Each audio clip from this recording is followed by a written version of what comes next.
ನಿನ್ನನ್ನು ಪ್ರೀತಿಸದಿರಲಾಗಲಿಲ್ಲ ನನಗೆ. ಸಂಚಿಕೆ 7. ಹಲೋ ಅಣ್ಣ, ನಾನು ನಿನ್ನನ್ನು ಮೀಟ್ ಮಾಡಬೇಕು. ಮುಖ್ಯವಾದ ವಿಷಯ ಮಾತಾಡಬೇಕಿತ್ತು. ಸರಿ ಪುಟ್ಟ, ಇಲ್ಲಿಗೆ ಬರಲಿ?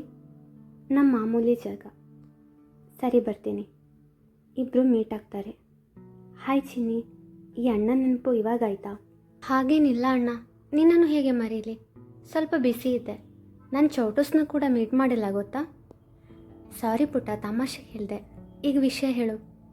ಓಕೆ, ಅದು ಸರಿ, ಮುಂದಿಂದು ನಾನು ನೋಡ್ತೀನಿ. ತಗೋ ನಿನ್ನ ಫೇವ್ರೆಟ್ ಚಾಕ್ಲೇಟ್. ಥ್ಯಾಂಕ್ ಯು ನನ್ನ ಮುದ್ದು ಅಣ್ಣ. ಸರಿ, ನಾನೇನು ಬರ್ತೀನಿ, ಸ್ವಲ್ಪ ಕೆಲಸ ಇದೆ, ಹುಷಾರು. ಬಾಯ್ ಅಣ್ಣ. ನಿವಿಯ ಈ ಅಣ್ಣ ಯಾರು, ಅವರೇನು ಮಾತಾಡಿದ್ದಾರೆ ಅಂತ ಮುಂದಿನ ಸಂಚಿಕೆಗಳಲ್ಲಿ ತಿಳಿಸ್ತೇನೆ. ನಿವಿ ಅಲ್ಲಿಂದ ಹೋಗುವಾಗ ಒಂದು ಹುಡುಗಿ ತಬ್ಬಿಕೊಂಡು ನಿಂತಿರುವುದನ್ನು ನೋಡ್ತಾಳೆ. ಆ ಹುಡುಗನ ಮುಖ ಮಾತ್ರ ನೋಡ್ತಾಳೆ, ಹುಡುಗಿಯ ಮುಖ ಕಾಣಿಸುವುದಿಲ್ಲ. ಏನು ಜನನೋ ಏನೋ, ನಮ್ಮ ಭಾರತವನ್ನು ಕೂಡ ವಿದೇಶದ ರೀತಿ ಮಾಡ್ತಾರೆ. ಈ ಥರ ಪಬ್ಲಿಕ್ ಪ್ಲೇಸ್ನಲ್ಲಿ ನಾಚಿಕೆ ಆಗಲ್ವ ಇವರಿಗೆ? ಛೇ ಎಂದು ಗೊಣಗುತ್ತಾ ಅಲ್ಲಿಂದ ಹೋಗ್ತಾಳೆ. 2 ದಿನಗಳು ಕಳೆದವು. ಚರಣ್ನ ಡಿಸ್ಚಾರ್ಜ್ ಮಾಡಿ ಮನೆಗೆ ಕರೆದುಕೊಂಡು ಬಂದರು. ಸದಾನಂದ್ರವರು ಹಾಗೂ ಅವರ ಮನೆಯವರು ಅವನನ್ನು ನೋಡಲು ಹೋಗುವರು.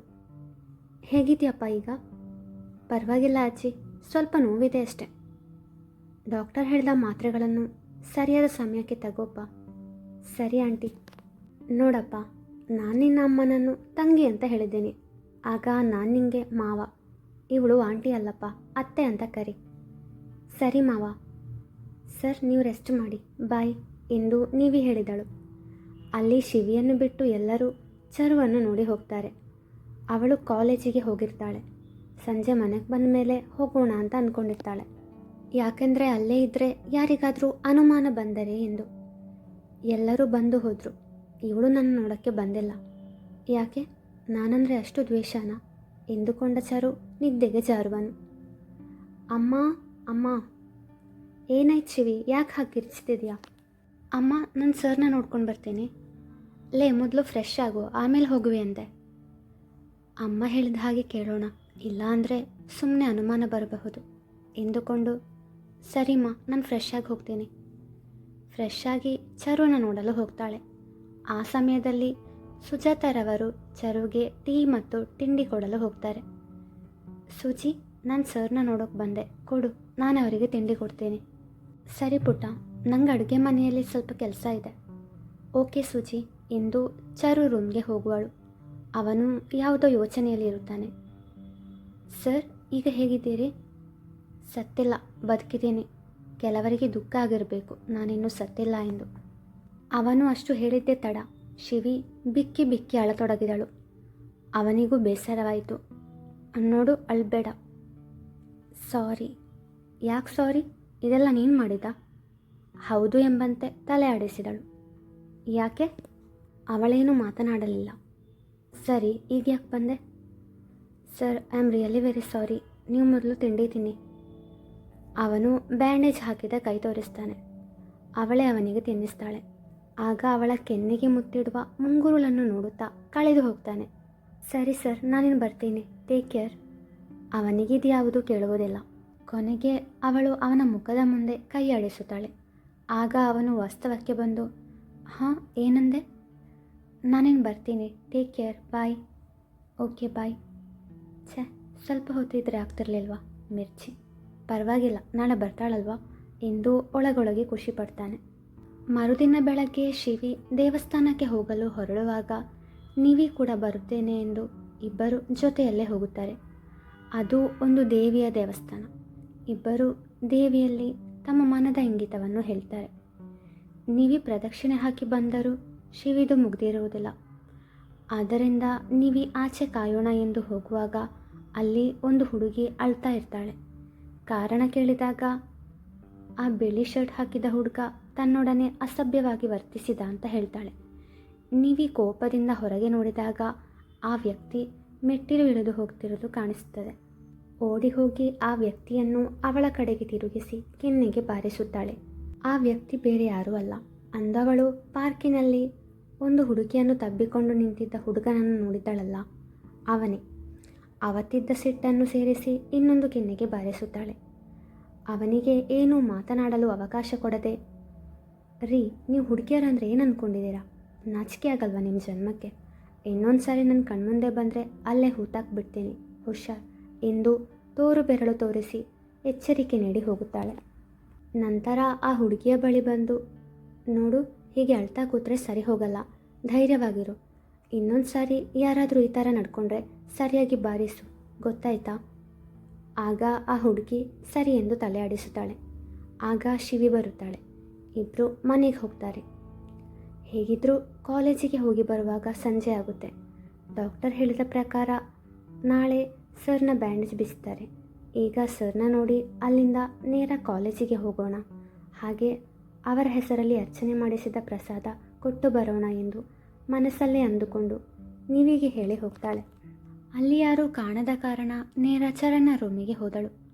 ಮೆಲ್ಲಗೆ ಬಾಗಿಲು ತೆರೆದಾಗ ಅಲ್ಲಿ ಕಂಡ ದೃಶ್ಯದಿಂದ ಅವಳ ಸಿಟ್ಟು ಇಮ್ಮಡಿಯಾಯಿತು. ಏನೊಂದು ಮಾತನಾಡದೆ ಕಾಲೇಜಿಗೆ ಹೋದಳು. ಶಿವಿ, ಏನಾಯಿತು? ಯಾಕೆ ಸಪ್ಪಾಗಿದೆಯಾ? ಏನಿಲ್ಲ ಕಣೆ. ಓ, ಗೊತ್ತಾಯಿತು ಬಿಡು. ಚರಣ್ ಸರ್ ಬಗ್ಗೆ ಯೋಚನೆ ಮಾಡ್ತಿದ್ಯಾ ಅಲ್ವಾ? ಅಲ್ಲ ತಾನು, ನೀನು ನನ್ನ ಫ್ರೆಂಡಾ ಅಥವಾ ಅವರ ಫ್ರೆಂಡಾ? ಯಾವಾಗಲೂ ಅವರ ಪರ ವಹಿಸಿಕೊಂಡು ಮಾತಾಡ್ತಾ ಇರ್ತೀಯ. ನಾನು ಅವರ ಬಗ್ಗೆ ಯೋಚನೆ ಮಾಡ್ತಾ ಇರಲಿಲ್ಲ. ನಾನು ಸತ್ಯದ ಪರ ವಹಿಸ್ಕೊಂಡು ಮಾತಾಡ್ತೇನೆ. ಓಕೆ, ನೀನು ಸರ್ ಬಗ್ಗೆ ಯೋಚನೆ ಮಾಡ್ತಾ ಇರಲಿಲ್ಲ ಅಂದರೆ ಮತ್ತೇನು ಯೋಚನೆ ಮಾಡ್ತಿದ್ದೆ? ಅಮ್ಮ ತಾಯಿ, ನಾನು ಸೈಲೆಂಟಾಗಿ ಕೂತಿದ್ದೆ ಅಷ್ಟೇ, ಏನೂ ಯೋಚನೆ ಮಾಡ್ತಿರಲಿಲ್ಲ. ಅದು ಸರಿ, ಸರ್ ಹೇಗಿದ್ದಾರೆ ಈಗ? ಹುಷಾರಾಗಿದ್ದಾರೆ. ನಾಳೆ ಅವರ ಬ್ಯಾಂಡೇಜ್ ಬಿಚ್ತಾರೆ. ಸರಿ, ಎಲ್ಲಾದರೂ ಹೊರಗಡೆ ಹೋಗೋಣವಾ? ಇಲ್ಲ, ನಾನು ಬರಲ್ಲ, ತಲೆನೋವು. ಮನೆಗೆ ಹೋಗ್ತೀನಿ, sorry. It's okay, no problem. Bye dear. Bye. ರಾತ್ರಿ ಎಷ್ಟು ಹೊತ್ತಾದರೂ ನಿದ್ರಾದೇವಿ ಅವಳಲ್ಲಿ ಮುನಿಸಿಕೊಂಡಿದ್ದಳು. ಕೊನೆಗೆ ಏನೋ ಒಂದು ನಿರ್ಧರಿಸಿ ನಿದ್ರೆಗೆ ಜಾರಿದಳು. ಮರುದಿನ ಬೆಳಗ್ಗೆ ಸದಾನಂದ್ರವರು ಸುಜಾತ ಮತ್ತು ಚರಣ್ಣೊಂದಿಗೆ ಹಾಸ್ಪಿಟಲ್ಗೆ ಹೋದರು. ಡಾಕ್ಟರ್ ಚರಣ್ನ ಬ್ಯಾಂಡೇಜ್ ಬಿಚ್ಚಿದರು.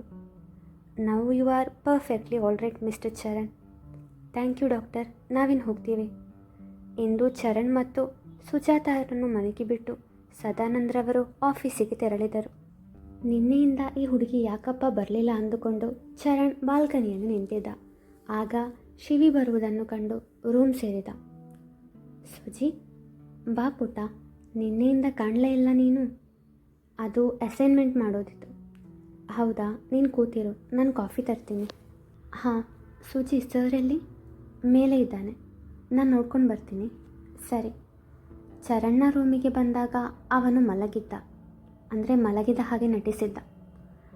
ಅಯ್ಯೋ, ಸರ್ನ ಮಾತಾಡಿಸಿ ಹೋಗೋಣ ಅಂತ ಬಂದೆ, ಆದರೆ ಇವರು ಮಲಗಿದಾರಲ್ವಾ, ಡಿಸ್ಟರ್ಬ್ ಮಾಡೋದು ಬೇಡ, ಹೋಗೋಣ ಇಲ್ಲಿಂದ. ಅವನ ನಿದ್ದೆ ಕಳ್ಳನಿದ್ದೆ ಎಂದು ಅವಳಿಗೆ ತಿಳಿದಿತ್ತು. ಯಾಕೆಂದರೆ ಅವಳು ಒಳಗೆ ಬರುವಾಗ ಇವನು ಮೆಲ್ಲಗೆ ಒಂದು ಕಣ್ಣು ಬಿಟ್ಟು ನೋಡ್ತಿದ್ದ. ಇವಳು ಬಂದ ಮೇಲೆ ಕಣ್ಣು ಮುಚ್ಚಿದ ಎಂದು ಹೆಜ್ಜೆ ಸಪ್ಪಳ ಮಾಡಿ ಅವನ ಮಂಚದ ಹಿಂದೆ ಅವಿತಾಳು. ಅವನು ಮೆಲ್ಲನೆ ಕಣ್ಣು ಬಿಟ್ಟು ನೋಡಿದ. ಅವಳು ಇರಲಿಲ್ಲ. ಮಾತನಾಡಿಸಲು ಆಗಲಿಲ್ಲ ಎಂದು ಮನಸ್ಸಲ್ಲೇ ಅಂದುಕೊಂಡ. ಮುಂದೆ ಯಾರೋ ನಿಂತ ಹಾಗೆ ಅನಿಸಿತು. ನೋಡುವಾಗ ಶಿವಿ. ಅವನು ಉಗುಳು ನಂಗುತ್ತಾ, ಅದು ನಾನು ನಿಜವಾಗ್ಲೂ ಮಲಗಿದ್ದೆ, ಯಾರೋ ಮಾತಾಡಿದ ಹಾಗೆ ಅನಿಸಿತು. ಆಗ ಎಚ್ಚರ ಆಯಿತು. ಅದಕ್ಕೆ ನೀವು ಮಲಗಿಲ್ಲ ಅಂತ ನಾನೇನು ಹೇಳಲಿಲ್ವಲ್ಲ. ಆಗ ಸುಜಾತರವರು ಬಂದು ಕಾಫಿ ಕೊಟ್ಟರು. ಸುಜಿ, ನಿನ್ನ ಹತ್ರ ಕೇಳಿದೆ, ನಿನ್ನ ಮಗನ ವಿಷಯದಲ್ಲಿ ನಾನೊಂದು ನಿರ್ಧಾರ ತಗೊಂಡಿದ್ದೇನೆ. ಏನದು? ಅದು ಸರ್ ಮೇಲ್ನೋಟಕ್ಕೇನೋ ಚೆನ್ನಾಗಿದ್ದಾರೆ, ಬ್ಯಾಂಡೇಜ್ ಕೂಡ ಬಿಚ್ಚಾಯಿತು, ಆದರೂ ಒಳಗಡೆ ಮೂಳೆಗೆ ತಾಗಿರೋದ್ರಿಂದ ಇವರಿಗೆ ಆಯುರ್ವೇದ ಚಿಕಿತ್ಸೆ ಕೊಡೋಣ ಅಂತ. ಇಲ್ಲಿ ಸ್ವಲ್ಪ ದೂರದಲ್ಲೇ ಒಂದು ಆಶ್ರಮ ಇದೆ, ಅಲ್ಲಿ ಸ್ವಾಮೀಜಿ ಹತ್ರ ಇವರನ್ನು ಕರ್ಕೊಂಡು ಹೋದರೆ ಪೂರ್ತಿ ಹುಷಾರಾಗ್ತಾರೆ. ಅಯ್ಯೋ, ಅಷ್ಟೇನಾ? ನಾನೇನೋ ಅಂತ ಹೆದರಿಬಿಟ್ಟಿದ್ದೆ. ನನ್ನ ಮಗನ ಒಳ್ಳೆಯದಕ್ಕೆ ಹೇಳ್ತಿದ್ಯಾ, ನಾನು ಯಾಕೆ ಬೇಡ ಅಂದೆ? ಪ್ಲೀಸ್, ಅದೆಲ್ಲ ಏನೂ ಬೇಡ. ಡಾಕ್ಟರ್ ಹೇಳಿದ್ದಾರೆ ತಾನೇ ನಾನು ಪೂರ್ತಿ ಹುಷಾರಾಗಿದ್ದೇನೆ ಅಂತ. ಚರು, ನೀನು ಸುಮ್ಮನಿರು. ಶಿವಿ ಪುಟ್ಟ ಹೇಳ್ತಿರೋದು ಸರಿಯಾಗಿದೆ. ಅದು ಅಲ್ಲದೆ ಆಯುರ್ವೇದ ಚಿಕಿತ್ಸೆ ಪಡೆದರೆ ಒಳ್ಳೆಯದು ಕಣು. ಬೇರೆ ದಾರಿ ಇಲ್ಲದೆ ಚರು ಒಪ್ಕೊಳ್ತಾನೆ. ಸರಿ, ಯಾವಾಗ ಹೋಗೋದು ಪುಟ್ಟ? ಅದೇ ಹೇಳೋಣ ಅಂತ ಬಂದೆ, ಈಗಲೇ ಹೋಗಬೇಕು. ನಾನು ಸ್ವಾಮೀಜಿಗೆ ಫೋನ್ ಮಾಡಿ ವಿಷಯ ತಿಳಿಸಿದ್ದೀನಿ. ನಾನು ರೆಡಿಯಾಗಿ ಬರ್ತೀನಿ. ಬೇಡ ಸುಜಿ, ಅದು ನಾನು ಇವರನ್ನು ಬಿಟ್ಟು ಬರ್ತೀನಿ. ಒಂದು ವಾರ ಇವರು ಅಲ್ಲೇ ಇರಬೇಕು. ಬಟ್ಟೆ ಪ್ಯಾಕ್ ಮಾಡು. ಅದು ಇವನಿಲ್ಲದೆ ಯೋಚನೆ ಮಾಡಬೇಡ. ಸರ್ ಬರೋ ತನಕ ನಮ್ಮ ಮನೆಯಲ್ಲೇ ಇರು. ಮನೆಯಲ್ಲಿ ಈ ವಿಷಯ ತಿಳಿಸಿದ್ದೀನಿ. ಏನು ಚರು ಬೇಗ ಹುಷಾರಾದರೆ ಅಷ್ಟೇ ಸಾಕು ನನಗೆ. ಚರು ಮತ್ತು ಶಿವಿ ಅಲ್ಲಿಂದ ಹೋಗ್ತಾರೆ. ಮುಂದುವರಿಯುವುದು